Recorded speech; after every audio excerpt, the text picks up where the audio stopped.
Hello everyone! Central Mindanao University, particularly the College of Arts and Sciences, through the Department of Languages and Literature, supports the project of the National Commission for Culture and the Arts and Negros Cultural Foundation, the Sine Halaga Film Festival. This undertaking is very much aligned with the goals of the college, which is to equip students with competencies not only in the sciences, but also in the arts, imbued with humanistic and ethical values. Since art is a potent tool to teach values, film as a modern art form can be a medium to showcase such values. This is what Sine Halaga has accomplished. For now, the pandemic may have shaken the Filipino spirit. However, as time proves it, our resilience enables us to hold our ground. Now is the time for us to revive and nurture such resilient spirit. The future may seem so uncertain, but family, pakikipagkapwa, the bayanihan spirit, our sense of humor, and of course our strong faith in a supreme being will prove to be our shield against the burning arrows of our day-to-day anxieties. These are just among the Filipino values highlighted in the Sine Halaga. I would enjoin everyone to please watch the films and let this rejuvenate our spirits as we strive to handle the challenges in front of us. In these interesting times, our values are a beacon of hope. Thank you and mabuhay ang Sine Halaga Film Festival. Sine Mahalaga! As an educator and also a parent, I know the impact of movies in the lives of children and the youth. This year, the Sine Halaga Film Festival is showcasing short films that imbibe Filipino values that can help in molding the minds of the young ones and also challenge critical thinking. So I'm inviting you all to support Sine Halaga Film Festival. Hi everyone, I am Ariel Sagayan, a student of Central Mindanao University. Let's support Sine Halaga.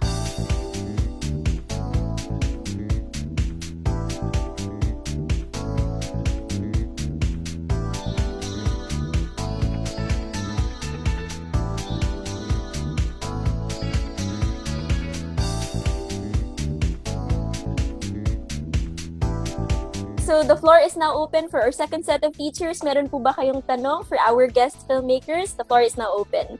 Growing up, heard a lot. I have visited Sibalom and San Jose when I was in 3rd grade. And ever since, I've been hearing stories about Antique. Because my dad was born during the time of the Japanese War, so 1943. So he would tell me stories that he would walk from their house like 6 kilometers going to the school.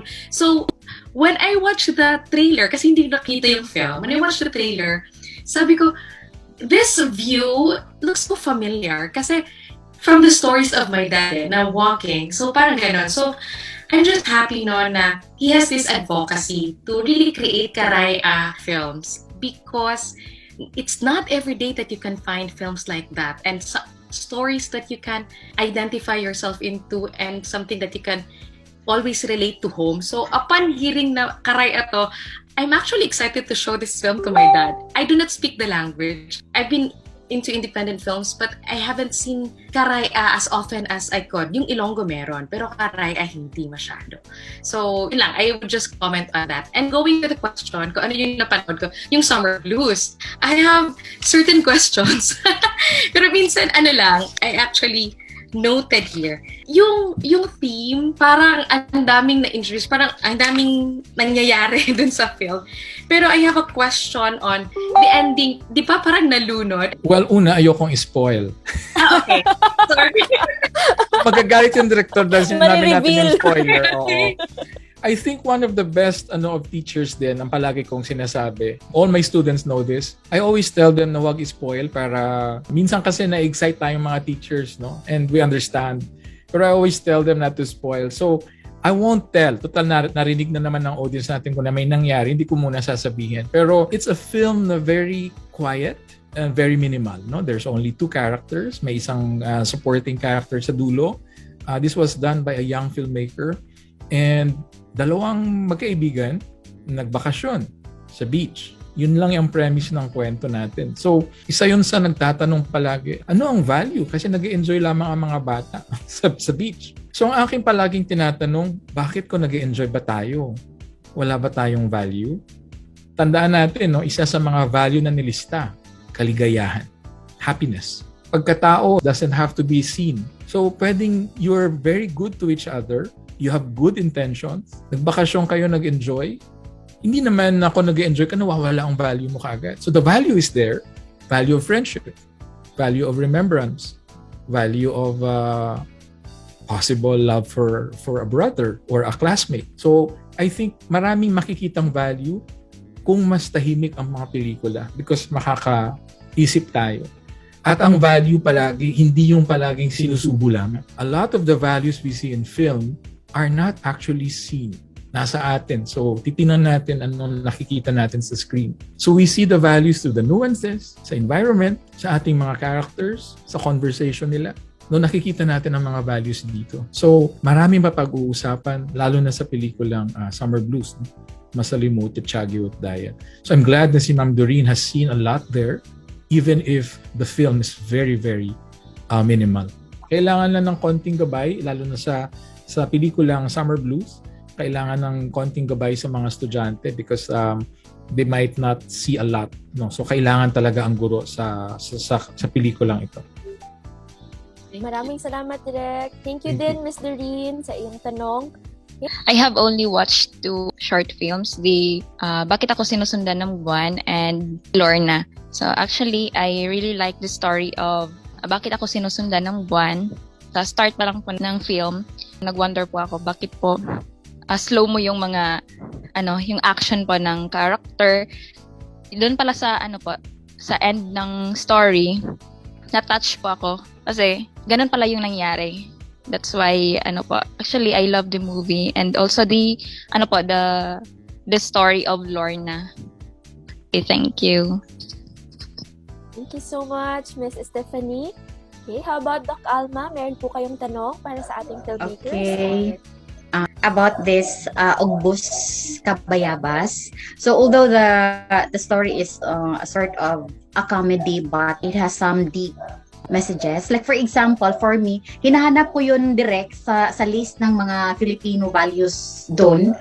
Saan na-associate yung hiya o yung pagkalalaki. Kasi na-touch ako doon sa yung scene na parang pinipressure yung batang lalaki na mag-undergo nung circumcision. Then the mother really felt the stress or the tension that it caused the young boy. Then sinasabi niya, ikaw, na ipanganak ka na kahit walang tuli yung papa niya. So yung facial expression ng papa. So in fact, lumabas yung ama. So parang na-touch siguro yung niya na siya pala, so walang tuli. So after having undergone with that tuli, so yung bata, so parang feeling proud na talaga siya. Then meron yung parang crush na yata. So parang makakaharap na siya sa kung sino. More on pagkatao, I think. Kasi atuloy sa aming mga lalaki, yun talagang isa sa mga problema namin nung maliit pa kami. Alam mo yun? Yung parang talagang isa sa mga nakakatakot at talagang big deal talaga yun sa amin ng mga lalaki. Yung andun lahat talaga ng pressure eh. Kung anong naramdaman sa pelikula, na parang ultimate test yun sa amin eh. So, the moment na talaga natapos mo yun, para talagang nalagpasan mo yung kasi parang there's something na malalim talaga sa mga lalaki. Or sa mga babae kasi 'di ba, marami kayong mga iba naman yung mga issues niyo, 'di ba? Sa lalaki, very big deal talaga 'yun. Yung na pag hindi ka pa naka-undergo ng ganoon, talaga yung fear, yung takot, yung ganyan. Pero once naranasan mo na 'yun, para talagang nalagpasan mo isang napakalaking hurdle sa buhay. Ang magandang pag-usapan kasi, Direk Manie, Ma'am Alma, is kalusugan. Kasi this is an issue of health. It's also an issue of faith because circumcised tayo as a nation because ang ating mga religious rights ay required ito sa iba. Yung sa iba naman hindi. Pero technically, pwede siyang mapag-usapan, no? And pwede siyang ma-mirror na kunyari, no, there's such thing as circumcision in men. Paano naman ngayon sa women? So hindi napapag-usapan usually ito sa classroom, no? Yung mga needs ng women. Isa sa mga naisip ko, mga directs and dear teachers, is for example, no, ang lahat ng ating mga architects, mga nagde-design ng banyo natin, puro lalaki. So hindi nila na-address yung needs ng girls. I want to believe, and you can correct me if I'm wrong, and this is perhaps one of the first time you're gonna hear this, na ang bathroom dapat ng women should be bigger. The lines are bigger. Iba ang processes ng pareho. And usually pareho lang ang cubicle. 3 din sa kabila, 3 din sa female. That could be discussed in the classroom, no? Because sa akin, dapat kung ako nagde-design, doblehin talaga ang laki ng female bathroom. I know it's a simple bathroom, pero it speaks also of the importance of women sa ating society. Because palaging mahaba ang pila because iba ang processes. Hindi minsan naisip yun ng lalaking architect kasi hindi siya babae. So it's very important we see all of these, no? I know in a way medyo malayo siya pero pwede mo siyang i-mirror ito. Pwede natin siya ang discussion malagay sa ganong usapan because ang circumcision is very specific to men. So I'm sure meron naman mga specificity for women, no, for female and then maganda ito pag-usapan sa mga bata para as early as bata pa sila nakikita nila oo nga no. So when they grow up to be architects or engineers or teachers, they can address this kind of issues. Alam ko CR lang ito pero malaking bagay kung mas malaki ang space ng restroom for female, for girls para ang pila natin hindi siya madodoble. Maraming salamat, Direk. Yes, Direk Ralston, may gusto po kayong i-add? Gusto ko, napanood ko rin kasi yung pelikula. Gusto ko tanungin yung mga teachers, since all of you are women, may mga kapatid ba kayong lalaki? And what was your first reaction nang malaman niyo yung first brother niyo na magpapatuli na? How did you help him? Unfortunately sa akin, we are all girls in the family. So no, I cannot relate so much. You're excused. Ako makaka-relate ako direct. Kasi 5 kaming babae, then 4 ang lalaki. So, sunod-sunod kami. So, when they were being circumcised, of course, I was also still young. So, ang ma-remember ko lang, tumutulong kami sa paghanap ng yung skirt para masuot nila. Then, of course, sa paglinis.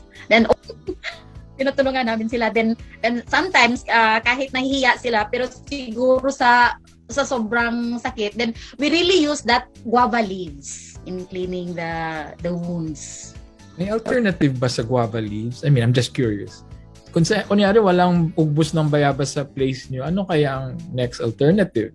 Minsan po yung mga medicine po talaga like yung betadine, ganun po yun yung nilalagay. Na yun. Kasi, pero wala nang natural leaves aside from bayabas, no? So, wala masyadong traditional, direct. Wala masyadong traditional tuli. Usually, mga medical drive na correct. Oh, meron ng announcement. Okay, tuli ng bayan, no? Parang tulihan week, parang gano'n, no? Pero somehow, kami as women, maybe we can relate in a way kasi yung parang stepping in namin to womanhood is having the menstruation. So, in a way, nakaka-relate kasi di ba, the boys would experience embarrassment kasi they have to wear skirts going to school. Maybe at our end was yung kapag may tagos, something like that, it's because it's your first time. So, siguro yung experience of the first time you had that, something like that. But unlike the men, they just had it once.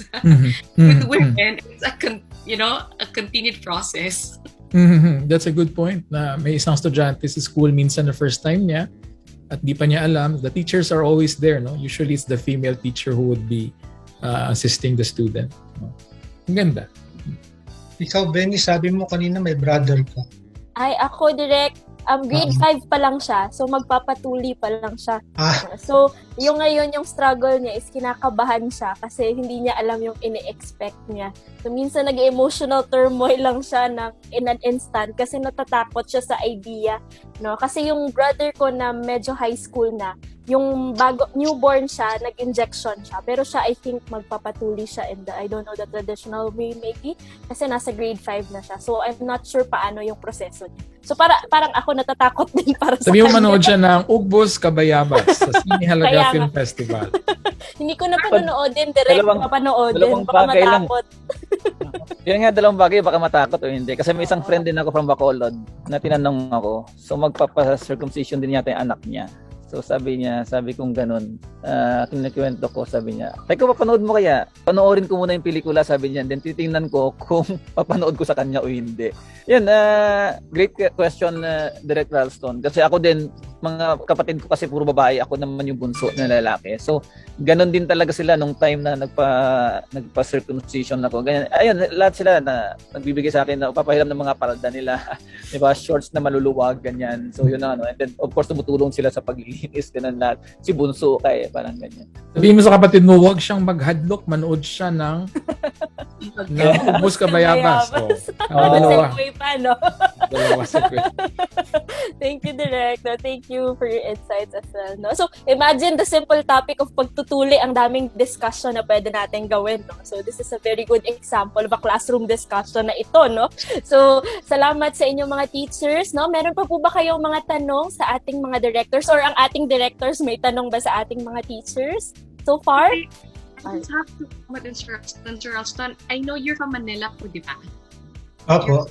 So I appreciate na he creates films talaga in the local, pumunta talaga siya ng Rojas. Tapos, I am familiar, I think I'm familiar with your actor, si Lester. Was he the one who interviewed ni OG Diaz? Yeah, recently, yung naglalamove driver na muna siya habang wala siya. My father's from Haro, Iloilo. Okay. Tapos my mother's from Davao. Pero kami, iniluwal kami lahat sa Manila. Kaya sabi ko, naalala ko yung mga aswang stories kasi ng lolo ko. Nung madalas mag-brown out noon, during our time, nagba-brown out. So lahat kami, we meal around our grandfather, nagtatalokbong na kami ng kumot.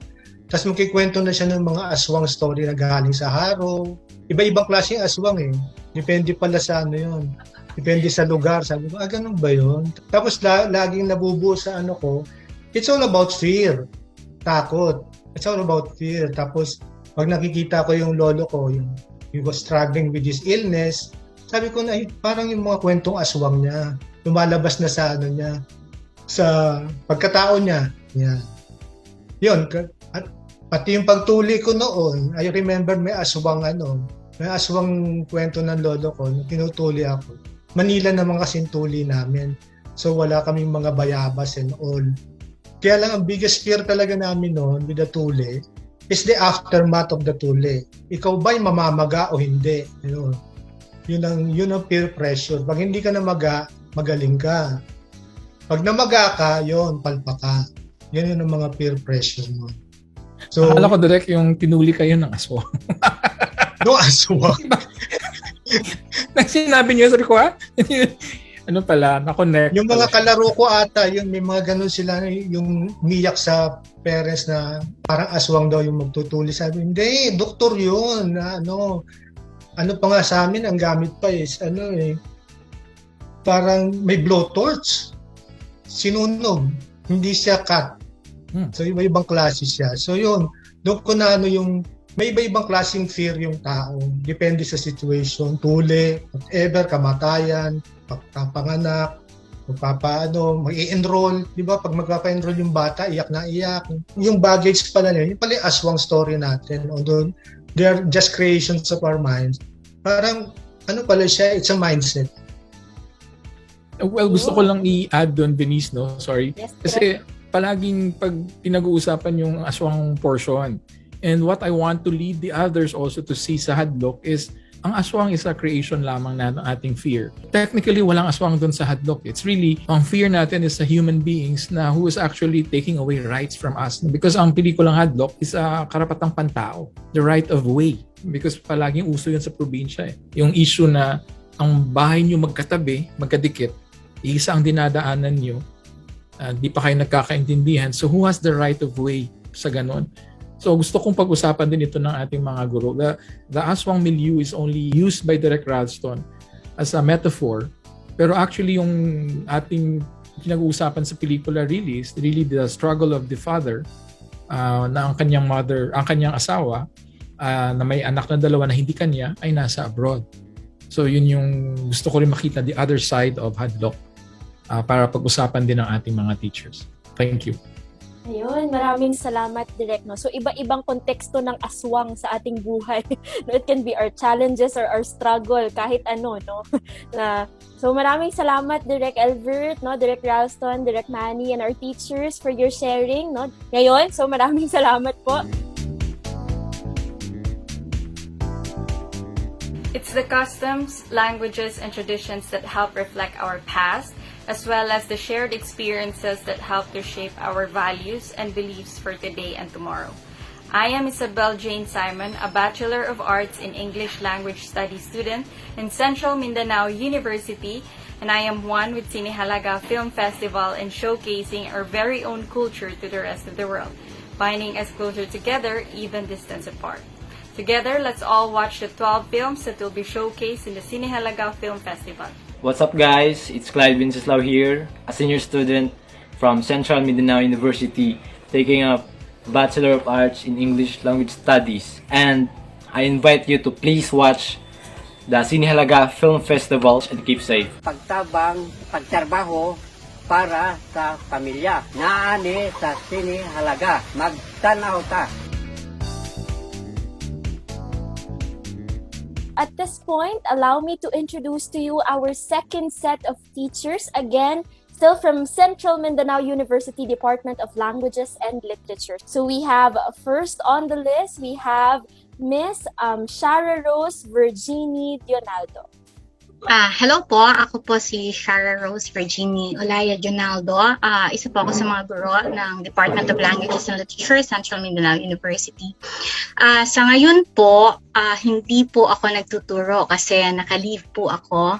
Pero nagpapasalamat po rin po ako kay Direk Elvert kasi hindi siya nakakalimot sa CMU at sa ating kasama na sa NCCA at ang Negros Cultural Foundation. Maraming salamat po kasi ginawa niyo po kaming partner.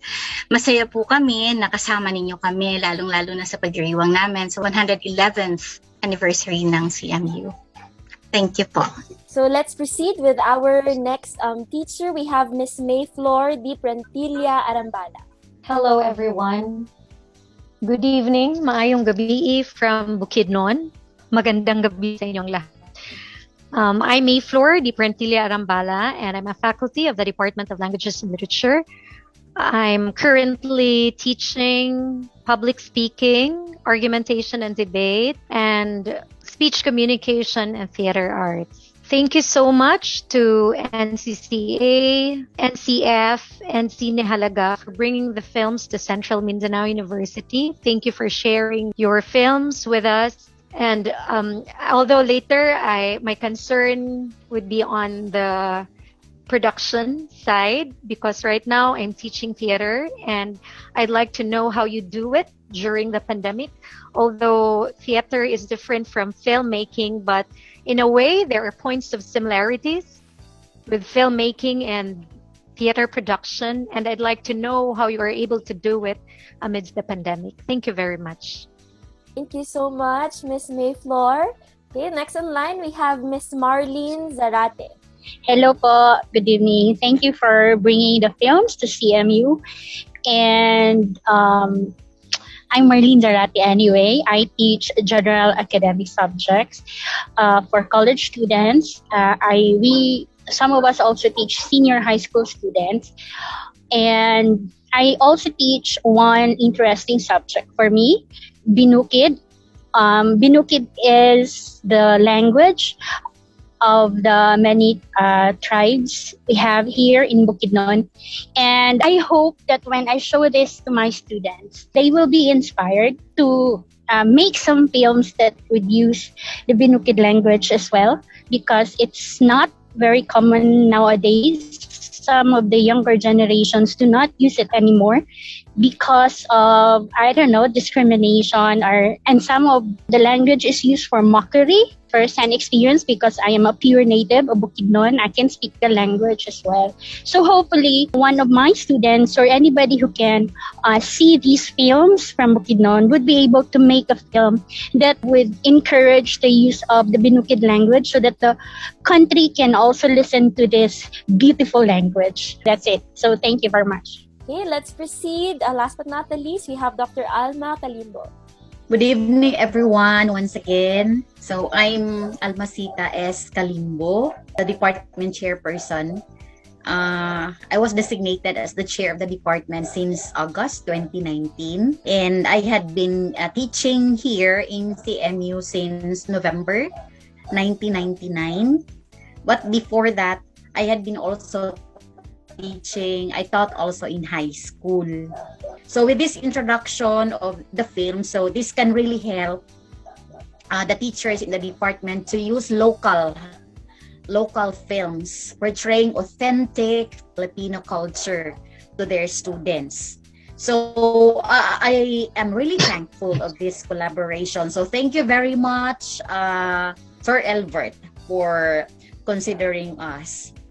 Thank you so much, Dr. Calimbo, and thank you to all our teachers, for our second set of teachers, for your introduction.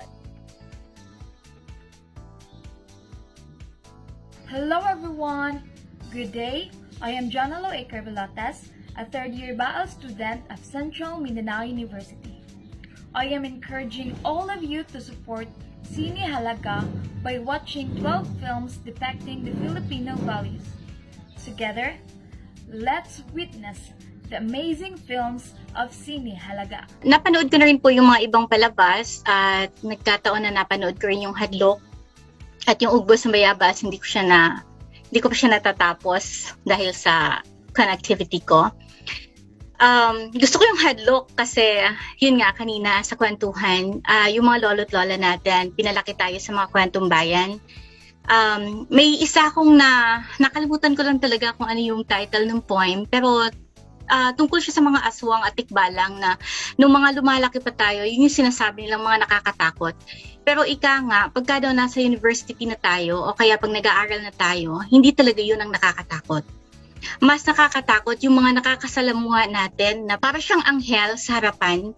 Pero yun pala, kakaibang anghel siya. Parang gano'n yung naalala ko sa Hadlok. Tapos naalala ko kasi doon sa last scene ng Hadlok, makikita mo yung mata ng parang aswang. Para mo siyang makikita, tapos makikita mo rin yung mata ng bata na para bang yun yung takot. Kung ano yung takot nung kung ano ang nasa dilim, yun din yung takot ng bawat tao. Nakakatakot kasi na parang lumabas ka sa liwanag at ipakita mo na ay ganito ako. Nakakatakot na tatanggapin ba niya ako? Irerespeto ba niya ako? Ang dami-dami mong values, ang dami-dami mong makukuha dun sa kwento. Parang sinasabi talaga niya sa'yo na, sige, tignan mo yung sarili mo sa salamin. Sino yung nakikita mo? Parang yun yung dating sa akin ng Hadlok. Thank you po. I was able to watch just one of the films, and it's Looking for Rafflesia, and I really appreciate the use of Rafflesia in the film, and at the same time, I appreciate the use of symbolisms in the film. There are lots of issues in the film, and until now, I'm still a bit confused with the film. But I thank you for sharing your films with us. I have watched Dandan Soy and it really touched me because I am very close with my grandmother who I cannot see now because of the pandemic. So she lives quite far and I have so many theories. I mean, I have a theory for Dandan Soy, but according to Direct, we are not going to spoil it. I am amazed by the way they made Dandan Soy, one thing I can say is it shows the fear of getting old alone, that she would rather kill herself, the aswang. Also, acceptance, na even the teenager knows that the old woman is an aswang, but maybe he got close to her during the trouble. I have watched Talog ning Liklom. I was really amazed, but there are some aspects there in the film that made me quite confused. Maybe this referring to symbols maybe. So like for example, that scene when is it a plastic bag that is being focused. I do not really know what is the relevance of that, but later we can discuss that. I also watched Lorna, and as a mother, I am really touched by the movie. And also, as I have mentioned a while ago, I am so entertained with Ugbos, Bayabas. But for me, as I have said, so it has also some deep theme. Kudos to all the filmmakers for making the films, for successfully producing the films despite the pandemic. Hi, this is Shaikin Biapa, an alumnus and a current admin staff in Central Mindanao University. Please watch and support the 12 Filipino films by Sine Halaga that are artfully made to showcase our very own Filipino values and to strengthen the sense of nationalism among us. For more info, please like and visit their official Facebook page, Sine Halaga, and enjoy watching. Thank you very much.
Ako po si Maria Stephanie G. Salubo ng Central Mindanao University at inaanyayahan ko po kayong lahat na panoorin ang 12 short films na ginawa ng mga magagaling at bagong sibo na direktor dito sa ating bansa.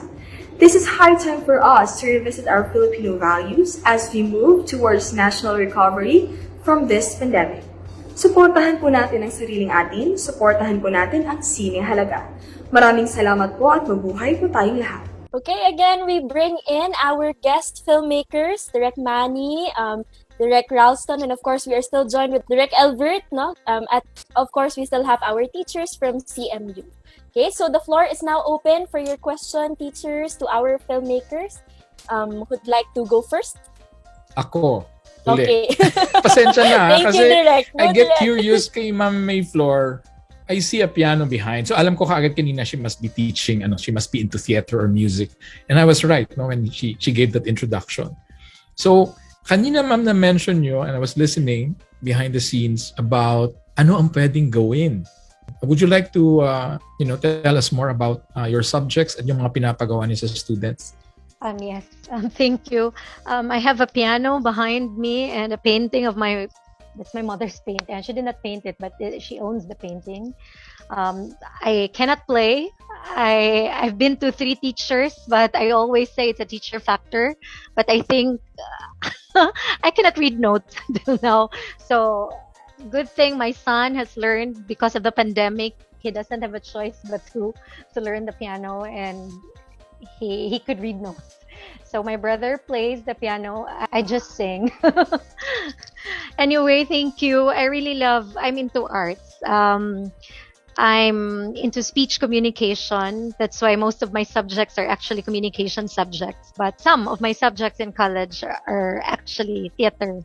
Anyway, my concern is because I'm teaching theater, last year, because of the pandemic, I really had a hard time. I was really struggling as to how am I going to let my students stage a play, because we could not do it face to face, and we did it early, but I don't know if it was the right thing to do or it was the right thing to be done.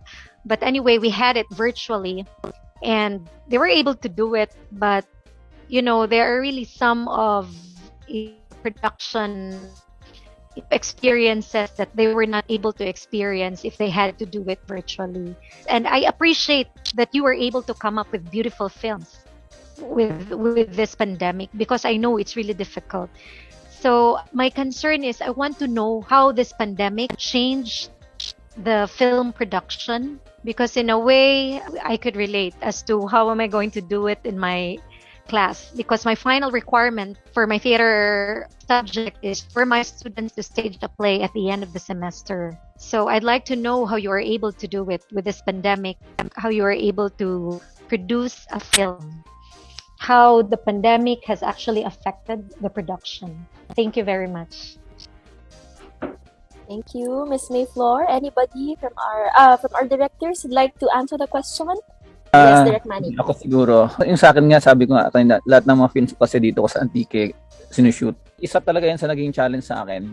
Kasi yung doon sa 2 previous films ko, dala ko yung crew ko from Manila. Kasi that time, Manila-based pa ako eh. We just moved here last year for good sa Antique. So dati, based ako sa Manila. So every time mag-shoot ako dito, bit-bit ko yung crew. And of course, ako naman, gusto ko palagi local actors. So yun din ang isang challenge sa akin. So even in my first 2 films, yun talaga yung paghanap ng actors. Kasi very young pa talaga yung filmmaking dito sa Antique. Kami, I think, 3, mga 5 pa lang yata kami ng mga Antiqueño filmmakers. Isang yung Dantansoids from Antique also. Pagdating sa proseso, of course, sakto nila direct kasi ad ko kanina, nagtanong kanina ko paano nila may apply din kung gustong gumawa ng pelikula, di ba? Yung inspiration ko kasi yung mga original Kinaraya music, doon din ako na-inspire na gumawa ng mga Kinaraya films. So since 2010 gumagawa na ako. Yung limitation, na-pull off ko yun kasi we have this workshop kasi sa Manila. Since hindi ko nga madala yung crew ko dito, nag-train kami ng mga tao talaga dito. So nagkataon lang din kasi napauwi kami dito and then nagkaroon ako ng grant ng ganito. So yung actors, naging challenge lahat, no? So from the audition hanggang sa yung naging bida anak ng pinsan ko, di ba? Kasi even yung audition very challenging sa amin. And of course, nakatulong lang din sa akin kasi nga ako nagde-direct and ako rin ang cinematographer. Ako rin ang nag-edit. So halos lahat. So yun ang plus naman sa akin. Humingi ako ng tulong. May mga theater groups din dito sa Antique. So sila ang nilapitan ko. Although ang challenge ko naman sa mga theater group, yung nga iba na kasi yung acting sa theater pagdating sa pelikula. Yung iba doon theater actors, mga 1 or 2. I have to tone them down. Diba? Kasi alam mo naman yung mga theater actors, diba? Big movement, ganyan. Yung boses, modulated palagi, ganyan. Doon na, no? So, pero mostly, local actors talaga. Kasi isa din yun sa mga gusto ko. Ako, as much as possible, ayoko talagang gumamit ng mga masyadong sikat na artista. May feeling ako, ako lang yon na parang pag kasi kilala yung artista, medyo meron na kaagad doon sa. Since ako puro mga probinsya ngayong settings, 'di ba? Pag nilagay mo na halimbawa Piolo Pascual or ano. Minsan kasi yung utak natin, pinapanood natin yung pelikula, nakikita natin si Piolo, not the characters. Hindi ko sasabing hindi ma-pull off ni Piolo yung ano, pero minsan talaga hindi mawawala sa subconscious natin na it's Piolo Pascual, parang ganyan. So ayoko nang ganun sa pelikula ko. So very challenging talaga sa akin yung paghanap palagi ng artista. Tapos ang gusto ko palagi natural na acting. So yun. And then, siguro balikan ko lang kanya direct din, medyo related din dito sa tanong paano kayo mag-produce ng pelikula. Kasi ako, talaga ako to help mga regional films eh. Siguro lang sa mga students natin, the basics lang. Diba? Yun naman tayong importante. We have this workshop, yung Write, Shoot, Cut, Play, since 2008. Nag-inspire sa amin doon na magturo kasi nga, alam naman natin ng mga technology ngayon, di ba? Available na lahat-lahat, yung camera, yung editing, di ba? Na lahat can shoot, lahat can edit. So yun ang nag-inspire sa amin na magturo ng workshop kasi hindi natin mapipigilan yung mga students ngayon na gumawa ng pelikula or anybody na gumawa ng pelikula. Nanghihinayang kami mga kaibigan namin, mga filmmakers din. Ang hinayang kami minsan pag nag-uusap-usap kayo sa inuman, ganyan, na may napanood kang pelikula, ang ganda ng story, ganyan, pero hindi magaganda yung parang hindi ano kasi maraming din mga filmmakers na nag-jump into agad to alternative na treatment na hindi binabalikan yung basic.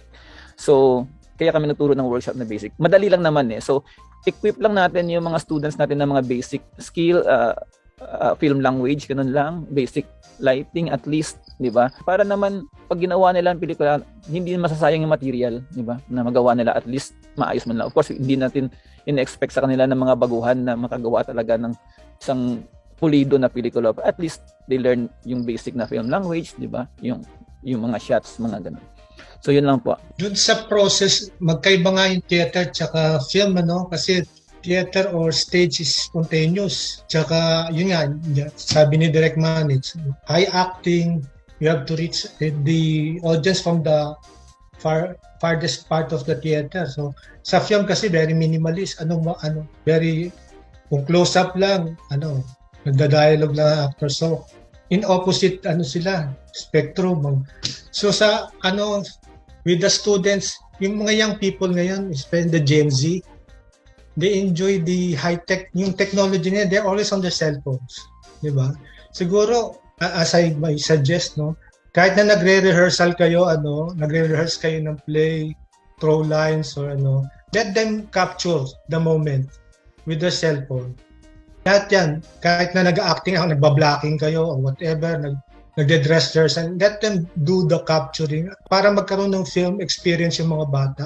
What if we watch our performance on film as a film using our cell phones edited, tapos you can compare, siguro hindi naman which is better.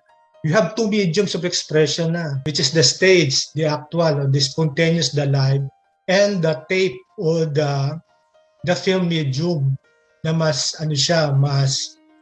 may opportunity yung mga bata na mag-enjoy sa pag-i-edit. Kasi when we watch a stage, di ba, in one parang one side lang. Ang film kasi, you can watch it in different perspectives, even the fourth wall. I can look at the camera and talk to myself, ganyan, diba? So, yon, i-enjoy lang po yung paggawa ng stage play using the medium or the techniques of the film according to our generation, the generation of the young people using their cell phones. Ang sa akin kasi, Ma'am May Flor, sa klase ko, I always start with the basics, kung ano yung kaya ng estudyante. So, usually I start with, bigyan nyo ako ng 30 seconds. Magkwento kayo in 30 seconds using your phone. Una, wala mo ng cut. Because I'm under the impression na syempre hindi pa muna sila marunong mag-cut or inaaral pa lang nila yung application, yung app kung saan nila gagamitin ito. Usually, hindi naman kaagad sa Premiere Pro ito kaagad sa mga applications nila. So what I do is, gawa ka muna ng 30 seconds and let's see anong makukwento mo. We see the power or the talent of the students to tell the story even in very short activities. Ang akala kasi ng karamihan, sabi nila pag short film, madali. Actually, kabaliktaran ito. Mahirap gumawa ng short film kasi madaling magpahaba-haba ng kwento. Mahirap paiksiin siya sa totoo lamang. So, this is magkaibang language ang mga pelikula ng short at full length na hindi ang palaging naiisip ng karamihan, lalo na yung mainstream ang kanilang pag-iisip. na ang mga short films ay stepping stone papunta sa full length. Hindi po ito ganito. These are two different mediums. Para bang may mga authors na gumagawa ng short stories and may mga authors talaga ng kanilang forte ay gumagawa ng novels. So, hindi siya pareho, no, ang paggawa nito. And I always tell my co-teachers, because I always give workshops sa mga guro. Katatapos ko lang sa CCP Arts Academy, I gave them 75 types of activities na pwedeng gawin sa classes during pandemic. And one of those, kung theater ka for example, ang ginagawa mo, you use the medium of video, but you still do the theater process. Oo. So I'm sure alam na natin ito, pero ang ibig ko sabihin, minsan yung mga estudyante natin, meron silang mga application na ginagamit. Ito, added burden sa teacher, pero sa tingin ko, kailangan aralin din natin, no? Kung ano ang ginagamit nilang application para maintindihan natin kung paano natin i-evaluate ang mga gawa ng estudyante. Kunyari, gumagamit sila ng Canva, gumagamit sila ng ibang application, inaaral ko rin yun as a teacher para alam ko kung paano siya ginagawa at kung paano nila ikukwento. Because these are all just medium. At the end of the day, you will look at the content of the film ng kanilang ginawa. So we start with 30 seconds and then you move on to 1 minute and then you move on to editing. And then by the end of the term, mabibigla ka, meron ka ng pwede ka na mag-film fest sa classroom mo. Salamat, Direk. Thank you for your insights, no? At I think I would like to share lang, Direk, very quickly, no? Kasi sa theater namin dito sa Bacolod, no? Yun din ang isa sa mga struggle namin really on paano ba kami ngayon? Because we cannot hold productions really na makaka-invite ka ng participants to really come and then see the show, no? So isa yun sa mga struggle namin.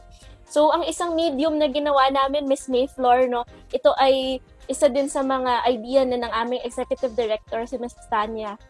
No, nasabi niya, yung ginagawa lang namin ngayon sa Perf Lab is that yung actual na play, we just take one long shot of it, no? Yung parang actual pa rin siya na pino-perform mo siya sa stage.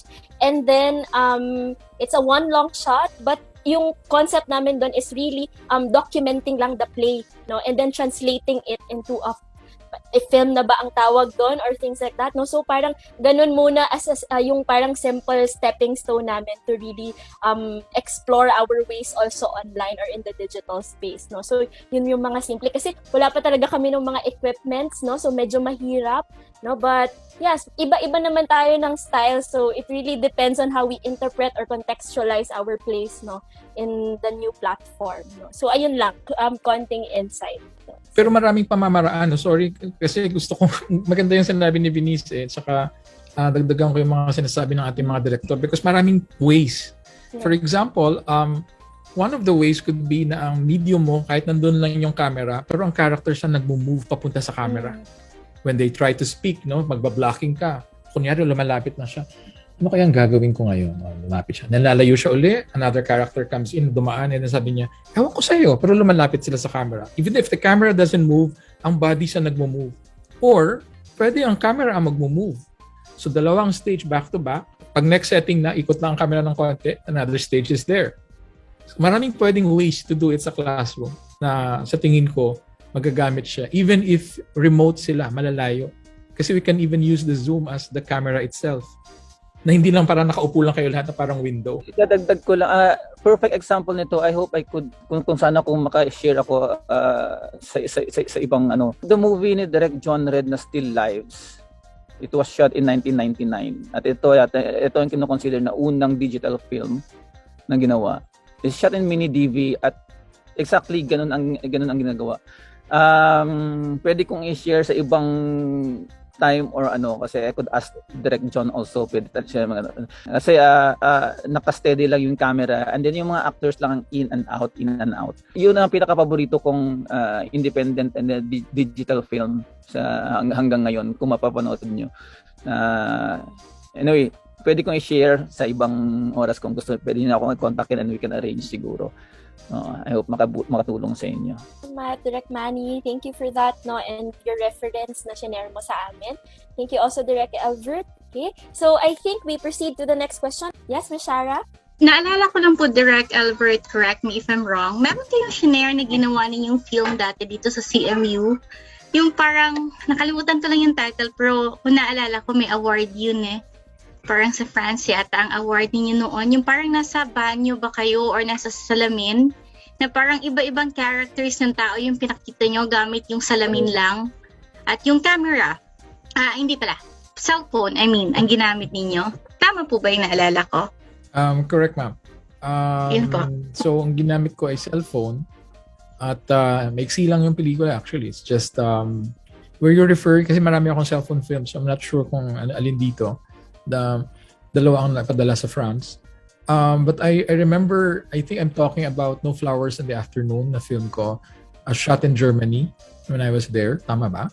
Kasi may mirror din yun. I'm not so sure kung alin doon ang...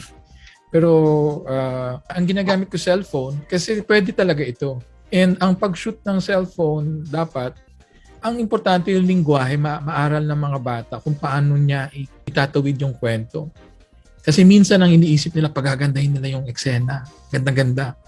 Pero nakakalimutan nila yung image-to-image relationship. Kasi minsan akala nila pag-edit, ay magaling lang ako mag-edit. Hindi eh.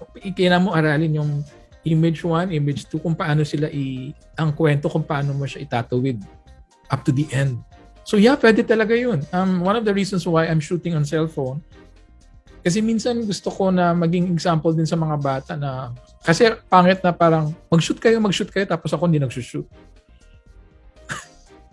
Di ba parang palagi ka nag-advise, kami mga director, parang mag-shoot kayo na mag-shoot, tapos tatanungin ko ilan na ba nagawa mo o wala naman pala.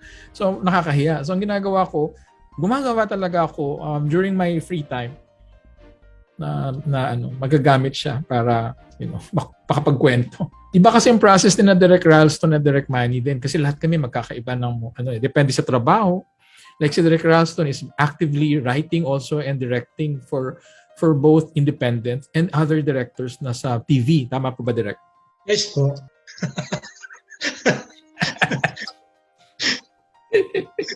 Sa naman, iba-ibang medium nga, iba-ibang medium of expression lang ko dyan. Kung sa TV, ano man ang given sa TV, it's mainstream. So, may beginning, middle, and end, ganyan ang TV. Tapos, anything na for ratings, bigay mo ang gusto ng audience, ganyan. Target audience, women, age, gaganyanin kayo sa mga. Age 34 and up. BS yan. 34 and up. Yan ang target audience natin. Pero when it comes to independent films, ito, bibigyan lang kita ng digital camera, bibigyan kita ng cellphone. What do you want to shoot? I want to shoot this and this and that. Anong kwento mo? Yun nga, sabi ni, the basic rule is, what is your story? Ano mo nang gusto mo ikwento, anak? Ganun muna. Gusto ko ikwento si Rizal, paano siya nakipag-away dun sa dinner kay Padre Damaso. Ganyan. Yun ba gusto mo? Anong kwento dun sa dinner na yon? Yung po nagkagulo na sila. O kung nagkagulo sila, bakit sila nagkagulo? Saan ang galing ang gulo? Saan papunta ang gulo? Pag nalaman mo na yung context, saan galing ang kwento mo, saan papunta, at saan mag-i-end, that's the time you can do your story. Otherwise, pag hindi mo siya napaghandaan at shoot ka lang na shoot, kung magaling ka mag-shoot, edi mag-shoot ka na mag-shoot, magaling ka dapat mag-edit. Kasi pagdating sa edit, pag umupo ka na sa editing, ano ikikwento mo na naman? You're going back to the problem. What is your story? May maraming films na puro cellphone, selfie, ganyan, pang-festival. Ganun. Pero nagkikwento yung karakter. Siya lang. Ang kinikwento niya ang parents niya, ang magulang niya, ang nangyari sa kanila at ang nangyari sa bansa nila na nagkagera. Pero ito lang ang nagkukwento, mukha lang. Yan. So, yung freedom of expression, it can be handled with the right tools and the right sensibility. Kahit estudyante ka ba or established filmmaker ka. You always go down to the roots of your creativity. Ano ang storya mo? Otherwise, you cannot tell a narrative. Thank you, Direct Ralston. Salamat din, Direct. May additional insights ka pa, Direct? Elvert? Yung si Ma'am Marlene, kanina nagsabi siya about indigenous peoples, no, sa Bukidnon. Meron tayong pelikula na may indigenous content, yung Black Rainbow ni Direct Zigma Dambadulay about the Itas. So maganda yung papapanood sa kanilang mga estudyante para ma-inspire natin na makapagawa sila ng pelikula, maiksing pelikula, gamit ang lingwahe ng inyong ano, ma'am? It would be great, good sir. I mean, it really would be great. Although the Bukidnons are, especially sa music, because of Waway Saway, we have quite a few naman na are known naman sa whole country. But for films, I haven't heard anything that about the Bukidnon. It would be really good if one of these days, one of our students would be able to make a film using the Binukid language. I will really be proud of that. Sana po, Ma'am Marlene, meron. Si Waway Saway, kasama ko dati sa Kamarikutan Festival every summer. So, paki-extend ang regard sa kanya. Yung ginamit po sa Black Rainbow ay Old Kapampangan language. Unfortunately, hindi makapag-join sa atin sina Direk Zig Dulay ngayon. Kasi pero in-invite natin lahat ng mga directors natin and we are happy na we are with Direk Manie and Direk Ralston. Thank you, Ma'am Marlene. Thank you, Ma'am Marlene. May mga folklore po o folk tales yung tribe ng tinuturo mo po. Baka you can start with that kasi very unique yung mga stories nila. Yes, actually we are very rich in that, sir. Lalo na kung musical ang genre niya, ibang klase yun, using the instruments, ganyan. Tapos among the teachers po, gusto ko lang itanong, with all the short films at hand, paano po yung, siyempre ang pinipresent natin core values is the positive. Pero among the short films din na po, kasi halos napanood ko naman lahat, there are negative values that we show. Unintentionally lumalabas po siya. Na-mention mo to Direk Elvert in one of our discussions. Halimbawa, in Ilocano, yung pagkakuripot. May value din naman yung negative value na yun. Na ngayon, confronted with that tool, paano nyo po siya ituturo sa mga estudyante nyo? Katulad dun sa Bayabas, yung sa tuli, yung negative dun is yung embarrassment, di ba? Paano napapahiya ang isang batang lalaki coming of age na how do we help a student confronted with that kind of societal problem? Ganun, paano pa natin gagamitin yung mga negative values sa film, unintentionally shown, sa mga estudyante natin? Sa Hadlok, meron pong pinakita, yung init ng ulo. Yung di ba? Yung ganyan. Paano po yung ituturo sa mga bata? Yun po din pong yung marami pong curse words. I don't know how to say this, but it's not, we are not used to these words, some of these words, and we are going to show this to our students. How are we going to explain these to them? Filmmakers believe his film should not be subject to any censorship. It's an expression, it's part of the freedom of expression. Okay, Hadlok, may mga curse words, nagdiputa, or bitch, ganyan. May mga ganyan siya. Yes. So, I was anxious na baka may edit ng committee. They didn't mind it at all. They were mature enough to recognize, kaya ng mga bata yan. Kaya nila yan. Araw-araw tayo nasa social media, lahat na ata ng klase ng mura, nalaman nila bago pa natin nalaman. So, ang po doon, how was the curse words was expressed in the scene. Ano po ang pinanggalingan? Saan po papunta? At bakit na ginawa ng character? So pagka natawa ang isang estudyante habang pinapanood niya yung nagdiputa ang character kasi nadulas siya. So it becomes an expression of his being surprised. Pero pag ang estudyante nyo hindi nag-react dun sa scene at hindi nagtanong, tatanggapin ko yung mature na itong mga batang to. They are looking at the film in its wholeness. Hindi po niya ipipinpoint na ito, may diputa rito, dito may PUTA dito. Kasi ang mga bata po, lalo na yung mga bata sa probinsya, sila, very broad-minded and very creative. They understand this. At alam nila na may purpose po yung Otherwise, if you have to explain and you have to use your tact on handling the problem, then tell them anong sinasabi ng eksena at anong kabutihan ng ng pagmura niya dito. Inilabas ang galit, inilabas ang kanyang pagkatao, pinakilala ang kanyang karakter, mga ganun po. Ma'am Marlene, nakaka-relate ako because I give so many workshops. Isa ako sa filmmaker na pumapayag sa mga malalayong lugar. And the more na mas malayo ang probinsya, the more na hindi masyadong nagmumura ang mga tao doon. And kailangan ma-explica din sa mga bata. Naintindihan ko yun as a teacher. Could be an issue, pero magandang pag-usapan. The character of the person na nagmumura sa isang pelikula, ang character niya, and the consequences of what he does inside the film.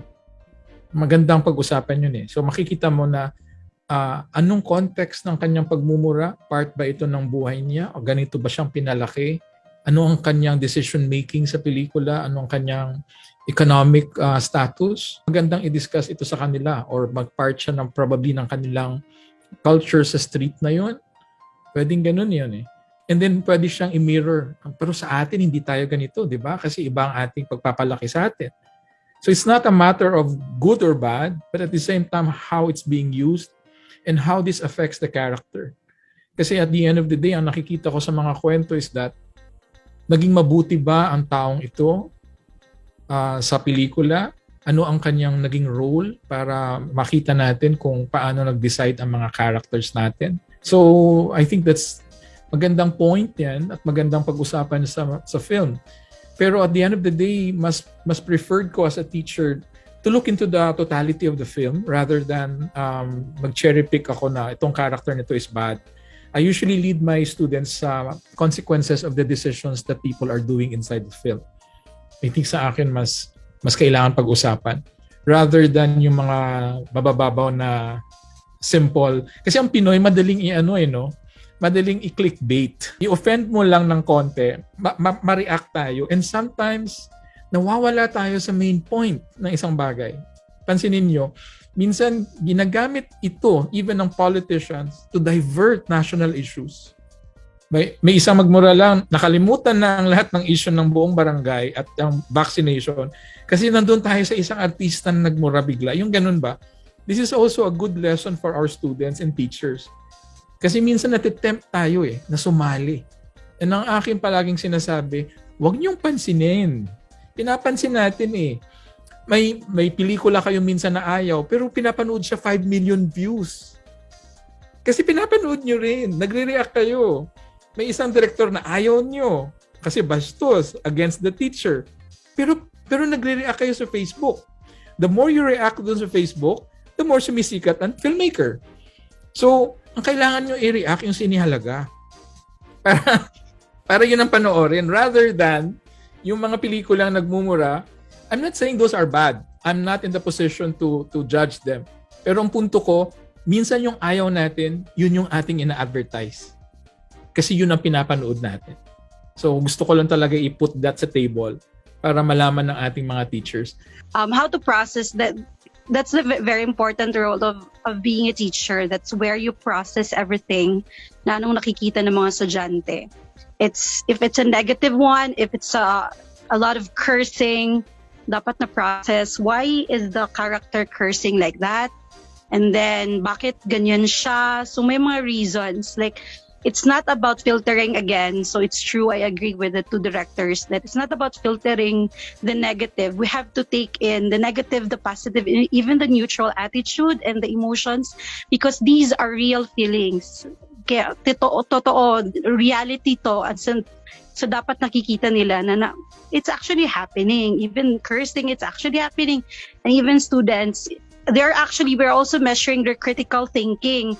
Like, as teachers, we have to measure their critical thinking. Like, anong effect pag ganito ang negative na attitude? So what will happen now? What happened to the character? So, diba?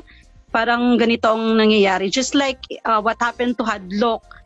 Look what happened sa ending ng anong nangyari sa ending ng yung neighbor niya na what could be the effect of that. So I think it's all about critical thinking, letting the students think about because I remember I could not really forget one thing that I've learned about arts is that even the most negative and the bad topics or bad content that you have in art is actually the most beautiful because those are very true. Lalayo pa po ba tayo, ma'am? Araw-araw yung presidente natin nagmumura. And the first one to react against him are the children. Hindi tayo. Ang natandaan ng mga bata, hindi ko gagawin yung pagmumura ng presidente. It becomes so rampant and so blatant na natandaan ng mga bata, this is very bad. You don't have to teach us this. We get a positive reaction to this because of this negative value from the president himself. I guess we, as teachers as well, we should also be ready to face the parents because there are really critical parents as well. I remember when I was still in Buksu, one of our teachers in Filipino assigned students to watch a film, but this film has some rated R part a little bit only. So the parents were pastors, and so I think we really should be, as teachers, no, critical ang role nato. Our roles are critical to explain this to our students. Yes, I get it. We have to see the film as a whole, not only the shallow parts. Okay, thank you so much, Miss Marlene. I think we have here Miss Shara. Do you have any question? And then we'll go next for Miss Mayflower. Miss Venice, I don't have a question. Tumatawa ko kanina kasi I was about to answer din, kagaya ni Emily, yung question ni Direct Ralston. Yes, I agree with Direct Manie, Direct Ralston, Direct Elvert, and Emily. Art is a process, kumbaga. What's so good about literature, the one that we're teaching, is that it presents us life as it is. Kumbaga, hindi natin siya nasasala. Kung ano yung ibigay niya sa atin, yun. Sabi nga ni Emily kanina, kung minsan yung mga pinakapangit, the ugliest of the things, doon natin nakikita kung ano yung maganda. Kanina na-mention ni Direk na, paano mo masasabi sa bata na yung pagiging kuripot ay maganda? Sabi nga ng mga Ilocano kong kaibigan, yun daw pagiging kuripot, kumbaga, hindi naman daw yun talaga kagaspangan ng ugali. Kumbaga, kung paano mo na ipaprocess na makita ng bata na, ay, pag kuripot ka pala, hindi pala ibig sabihin na ayaw mong gumastos. Ibig palang sabihin nun, parang gusto mo lang gumawa ng envelopes na parang 3 envelope, one for giving, one for saving, and one is for expenses. Parang ganun lang. Naalala ko din kanina nung nag-share si Emily, kasi nga college yung tinuturuan namin, kaya hindi kami masyadong censored. Pero naalala ko, merong isang poem si Adonis Dorado na pinabasa ko sa poetry class ko. Pinag-uusapan kasi namin feminism eh. Ang title noong tula, Bisong, like the woman organ, may mga nag-react talaga na teacher, bakit daw recite yon ng klasiko? So, kagaya nga nung naging experience si Ma'am Marlene, kailangan mo lang ipaunawa sa kanila kung minsan na may mga bagay na kailangan nating pag-usapan. Nandiyan siya, kagaya halimbawa nung napapahiya yung isang bata dahil doon sa mga processes na pinagdaraanan natin. Halimbawa, magregla, tapos tatagusan. Pero kailangan natin ipaunawa hindi natin siya kailangang itago. Paano mo siyang maipaunawa kung lagi mo siyang itinatago? I think yun ang isa sa pinakamagandang roles ng isang literature teacher. At isa din ito sa pinakamagandang pagkakataon na ibinigay ng Sine Halaga sa amin. Na sa pamamagitan ng mga films na i-share nila sa amin, sinishare ninyo ngayon sa amin, mas ipapakita namin na may iba-ibang kahalagahan, may iba-ibang paniniwala ang mga tao. Sabi nga ng kasama namin dito na si Sarah, the more na nakikita natin yung local colors, yung local flavors, mas nakikita natin at naunawaan natin yung isang tao. At halimbawa, doon sa Hadlok, isa doon sa... Pero sabi ni Direct Elvert, wag ko daw i-spoil. So, dapat hindi ko talaga siya i-spoil. Pero may isang scene talaga doon na dapat, yes, Direct, sorry Dan. So, yun. May isang scene talaga doon na dapat nilang makita na para bang makita mo yung pag-change ng form ng isang bata, di ba? Doon sa parang sinashow na nila yung play nila. Na makita mo din na parang, oo nga no, pag nga pala tinignan mo ang isang bagay ng halimbawa, patiwarik, iba nga pala yung makikita mo. Parang yung dun sa movie na Mary Poppins, iba yung nakikita mo pag diretso, iba yung reflection ng salamin, iba pag binaligtad mo siya, iba pag tinalikod mo siya. Pero parang isa yun sa mga ipinapakita ng Hadlok na parang depende kung anong mata ang gagamitin mo, iba din ang makikita mo. So, yun siya. Salamat po. Pero yung mga pelikula ng sinehalaga, 3 lamang ang parental guidance. The rest are general patronage. No? Para lang sa mga nakikinig sa atin ngayon. Baka sabihin nila, siguro marami. Wala. In fact, if you look at the whole film festival, this is a very, very wholesome film festival. Ang pinag-usapan dun sa Hadlok, these are mga 3 times lang ata out of anger. Yes.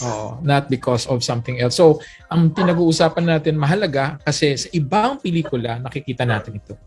Yes. Pero sa sinehalaga, actually, 90%, 95% of our films are very, very wholesome. I-add ko lang kay what's her name? Shara. Shara po. Yung encourage po natin yung mga estudyante, we treat them as mature people, not their age. Parang they are our age, mga kaedad natin. And we talk to them after the film, we talk to them very maturely, exhaustive discussion of the film, anong nakakatawa, anong hindi nakakatawa, anong magandang values, anong walang kwentang values. Ganun po. Kasi ang mga bata matatalino pa sa atin eh. Totally agree. They can give us new values that we cannot realize with ourselves. Mga pamangkin ko, nagugulat ako. Sabi ko, ilang taon ka na ba? Ba't ganyan ka magsalita? Parang nahulaan mo na yung buhay ko bukas eh. Very very enlightened. Tapos yun, just like what Sarah said, you can see acting from different perspective. I only shot the child doing the, tumbling on the other side. Pero it was just a shot. Pagdating sa film kasi, it's open to any interpretation. Magugulat kayo sa mga bata, napaka-creative na mga minds nila. At ang ganda-ganda nilang pakinggan. They are very good storytellers po. I promise you. I just would like to add to what Ma'am Emily said earlier and to what Ma'am Shai said earlier. Because for me, if you would screen and if you would only include positive values in the literary works, for me, it's no longer literature. Because literature is a reflection of life. And if it's just positive things that you put into the literary works, for me, it's no longer literature. But as teachers, it's important to process. And as long as we are able to explain well why that particular value is there, we are able to justify, then I think we are doing our work as teachers. And yeah, for me, it should be there, or else it would no longer be a literary work. Thank you. You can really see here directs the collaborative process, the filmmakers creates the film, and then the teachers gets to understand it first, and then ipapaintindi sa mga students nila. So grabe talaga yung process of really communicating the films and its values, So maraming salamat sa ganitong discussion, Ang simple lang ng mga topics pero grabe yung discussion natin, So maraming salamat sa inyong active participation. Yes, Direk Manie, you have anything to add? Maganda kasi ito palaging struggle namin mga filmmakers talaga na dalhin yung mga pelikula namin sa mga audience na malalawak na audience, di ba? And of course, usually yung mga independent filmmakers na very limited lang din talaga yung venue. Actually, ito ang kagandahan dito sa sinehalaga kasi meron tayong ganito. And of course, coming from mga teachers, di ba? Kasi naalala ko meron kaming project 2012, Kwentong Bayan, na parang collection of short films din, 20 short films din from 20 directors. Nanghihinayin lang kasi ako doon. So parang yun ang na-realize dito sa project na ito. Kasi yun, natapos namin yun, pero kasi ang AFP dapat ang magdadala doon sa mga far-flung areas din. Kasi sila ang tumulong sa pag-produce. So ang 20 films dapat na yon dadalhin nila kasi sila yung may access sa mga malalayong lugar. Ang ganda ng program ng AFP na yon ng Armed Forces. But then alam naman sa AFP nagpalit ng chief of staff. So nag-iba na yung program. So nagawa yung pelikula pero hindi siya talaga naikalat.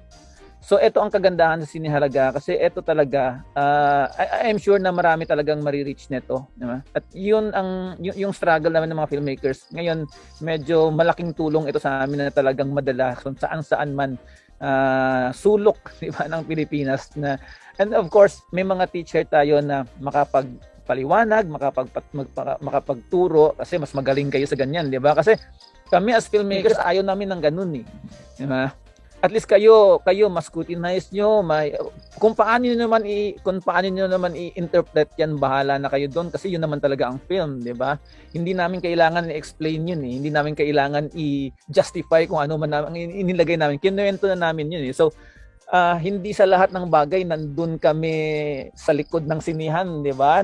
Nanonood kasama nyo na pag may nagreklamo diyan, "Hoy, hindi ganyan yung pelikula ko." Hindi ganyan eh. So pag pinalabas namin yun sa mga iba't ibang lugar, wala na kami doon. Hindi na namin alam kung ano kasi at maikakabit ko rin din ang responsibility namin ng filmmakers, 'di ba? Kasi ganun ka powerful yung film, yun ang lagi kong sinasabi din sa workshop sa mga estudyante namin na wag niyong maliitin na akala mo humawak ka lang ng cellphone or shoot ka ng film and then ipopost mo sa Facebook. Ang responsibility ng isang filmmaker napakamalaki. Ang sabi ko nga dati parang if pen is mightier than the sword. Nagkaroon kami ng workshop sa AFP, yung mga sa mga armed forces officers. Ang sabi ko film is fiercer than bullets eh. 'Di ba? So ganun ka So ang responsibility natin as filmmakers, titingnan din natin palagi. So every time na we tell stories, hindi lang ibig sabihin na gusto ko kasi magkwento, gusto kasi may gamit kasi ako, ang galing ko, gustong ganyan. Balikan niyo palagi yung why. 'Di ba? Even sa mga shots mo sa mga film language, sabi niyo balik muna kayo sa basic bago kayo gumawa ng mga experimental. 'Di ba? Kasi minsan hindi mo alam kung yung mga taong manonood, 'di ba? Very sensitive sa mga ganung bagay. Hindi man ibig sabihin na kailangan natin talaga ikulong din ang sarili natin as filmmakers. But then isipin natin palagi natin yung impact na pwedeng manggagaling kasi responsibilidad din natin yan yung mga ganun eh. So yun, nakakatuwa at meron tayong ganitong venue, no? Isang school pa lang ito, direct. Correct. Contextualize lang natin ng konti, Venice. Alam ko it's time for us to wrap up. And before I give it to you, napakaganda ng ating mga discussion. We are actually blessed na ang kasama natin ngayon. These are two veteran directors. They have worked in the industry for long. Iba din talaga ang insights ng mga who has been to the industry for the longest time, na hindi na nila nakikita kung paano gawin ang pelikula, kundi may mga insights sila. And quite agree with everybody who shared tonight, because ang Sine Halaga, when I was offered the festival, palagi kong tinatanong is that kung gagawa lang tayo ng pelikula at wala tayong audience development portion, it's just like another festival ulit. Because we have a richness of films sa Philippines, pero hindi siya masyadong nagagamit. So isa talaga sa aming plan ni Miss Tanya Lopez, who's my manager dito sa siya yung aming manager from Negros Cultural Foundation. Gusto ko yung aming tandem kasi ang ginagawa namin, sabi ko, hindi pwedeng mag-shoot tayo na magpelikula, gagastusan ng malaki, pero wala tayong budget for audience development. And sa bansa natin, pero mag-emote ako ng konti. Pag pananood mong Facebook, yung mga natutuwa ang mga tao, we could see the taste of the Filipinos. And I'm not against it. But makikita mo talaga how we were shaped by the society, no? Na napunta tayo sa ganito minsan. Mas pag ang video ay walang kakwenta-kwenta, kunyari nalugmok siya doon sa EBAC, 5 million views, yung mga ganun. Tapos yung magagandang kwento, ang mga 300, yung mga ganun. So, sa tingin ko malaki ang role ng ating mga guro. Dapat agahan ang pagpanood ng mga pelikula. Hindi ako naniniwala na dapat sa college ang film. Because as early as 5, nanonood na mga bata ng pelikula. So dapat, ang palagi kong pinupush sa DepEd, at kung makakaupo ako sa mga committee, as early as elementary, there should be film appreciation already. Appreciation of, because it's now the medium of everybody. Yung 5 years old, 2 years old, itong medium nila eh. So that's why, importante itong pinag-uusapan natin. At makakadinig dito ng mga teachers, makikita nila, ang isa talaga, ang last na ito, sorry kasi ang heart ko is into education. Gusto ko talaga maging estudyante forever. Importante para sa akin ito na i-develop ang audience. Kasi ang palagi natin ginagawa, kagaya ng spoilers, I have nothing against that, pero ang problem din kasi natin, ayaw mo ng spoiler, pero binabasa mo yung spoiler. Sa Facebook may ganun eh. Nagagalit ka, binasa mo eh. Nakalagay naman dun spoilers ahead. Huwag mong You have a basahin. O choice. i-avoid mo yun. Ang hilig natin magsisi sa tao sa ating ginawa. 'Di ba? So medyo weird siya sa akin na parang ayaw mo ang mga nagmumura. Nandun ka rin, pinanood mo rin siya. Yung buong pelikula niya. So doon lang ako pumapasok. I think we have to reorient ourselves also with regards to the kind of films that we are teaching the students because ang taste ng teacher nagre-reflect sa taste ng estudyante. Minsan ang mga examples na film natin nakakaloka. Kaya I'm happy we are with this batch of teachers whom wala pang 3 oras o 4 na oras po nakilala natin sila ng wonderful set of teachers. We're really honored to have you. Yes. And maraming salamat sa ating mga teachers, sa ating mga guro. I'll take this opportunity to thank the school president, si Dr. Jesus Antonio Derije, and to thank the department chair, si Ma'am Alma, Dr. Alma Calimbo, and of course si Ma'am Shara Tunaldo for facilitating this for all of us. And my sincerest thanks to two of the directors I have so much respect, si Direk Manie Magbanua and si Direk Ralston Jover. And sa ating mga guro, Ma'am May Flor, Ma'am Marlene, and sa lahat ng ating mga faculty members, our sincerest thanks from Sine Halaga, the National Commission for Culture and the Arts, and the Negros Cultural Foundation. Maraming salamat, Direk, and thank you again to our teachers and our directors or guest filmmakers for this launching. Maraming salamat sa inyong pakikilahok at sa pagsuporta sa ating mga programa. So ipagpatuloy lang natin padayon. Let's continue to support our films, especially in the films in Sine Halaga. So I would like to invite everybody na panoorin lahat ng mga pelikula ng Sine Halaga. Isa na dyan yung Ugbos Bayabas. At I hope na marami kayong makukuha, anuman aral man or saya or lungkot. Kasi yun naman talaga ang purpose kung bakit tayo nanonood ng pelikula. Maraming salamat sa organizers, NCCA, NCF, and Sine Halaga. And Sine Halaga. Unang-una, maraming salamat sa Central Mindanao University. Maraming salamat sa opportunity para mapag-usapan ng mga pelikula ng Sine Halaga Film Festival. Maraming salamat sa NCCA at sa Negros Cultural Foundation para sa pagkakataon na gumawa ng pelikula na tungkol naman sa mga kaugalian natin Pilipino.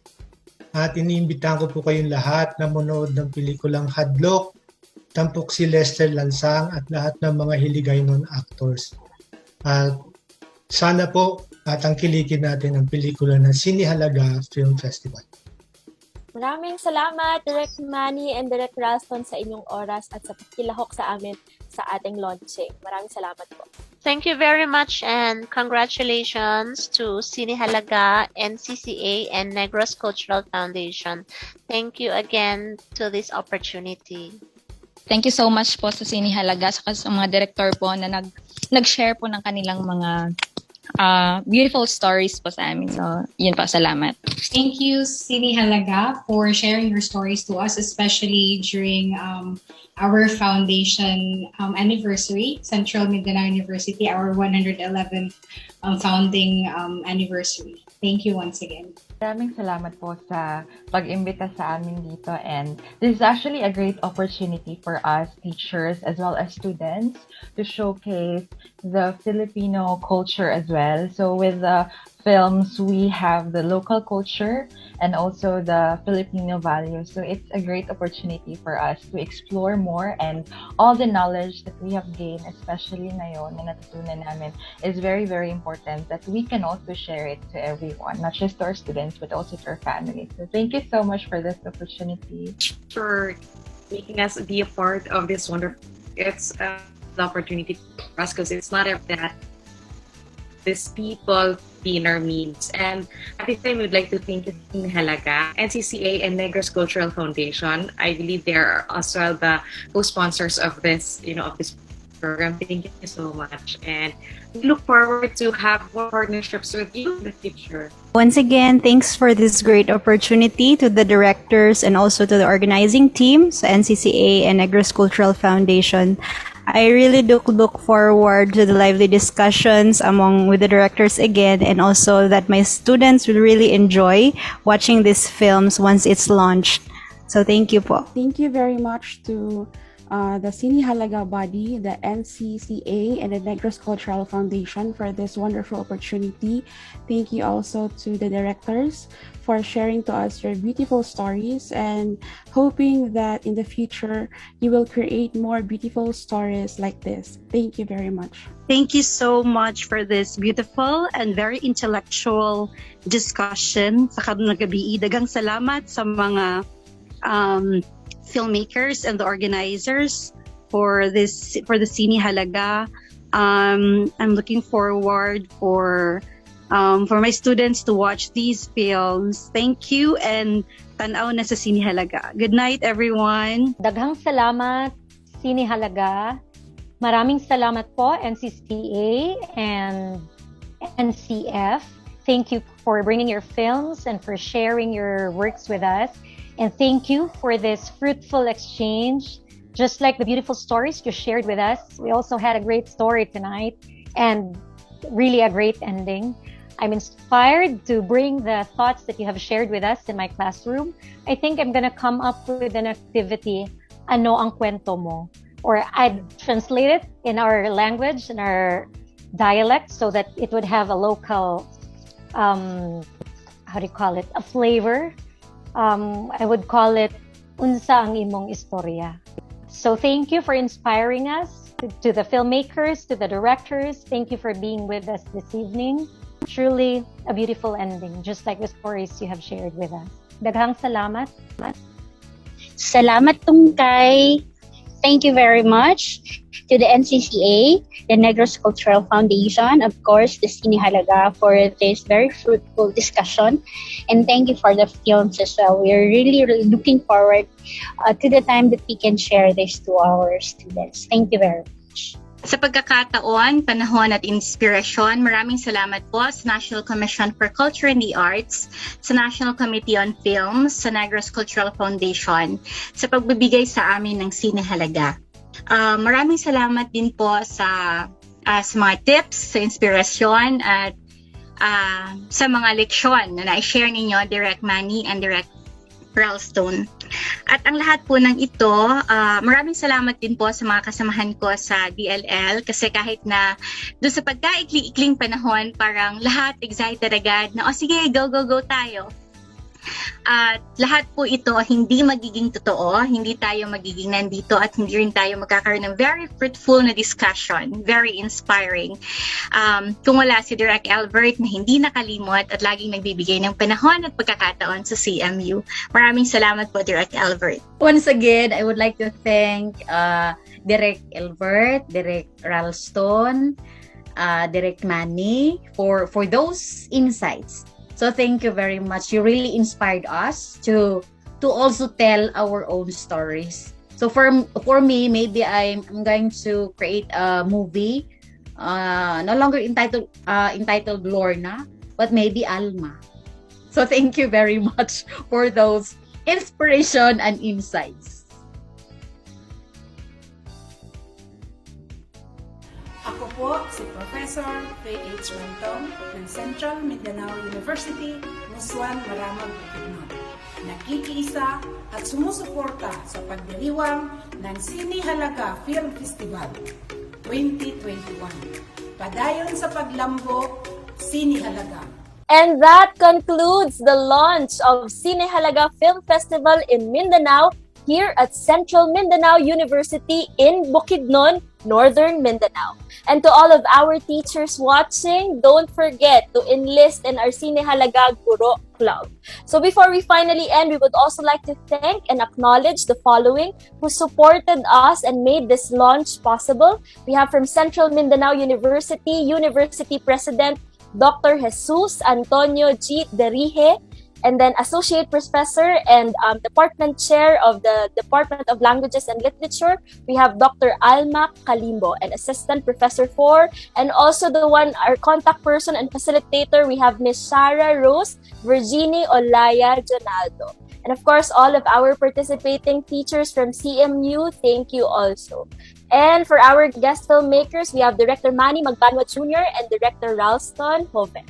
On behalf of National Commission for Culture and the Arts and Negros Cultural Foundation, thank you, kababayan at katropa. Ito ang Sine Halaga Film Festival. And now, we welcome students and teachers and everyone to watch our Sine Halaga Film Festival as we close the launching event in Mindanao through the Central Mindanao University.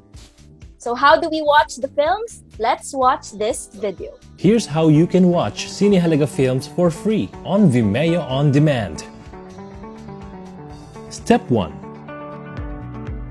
Go to vimeo.com and sign up using an email or with Google. Step 2. Search Sine Halaga on the search bar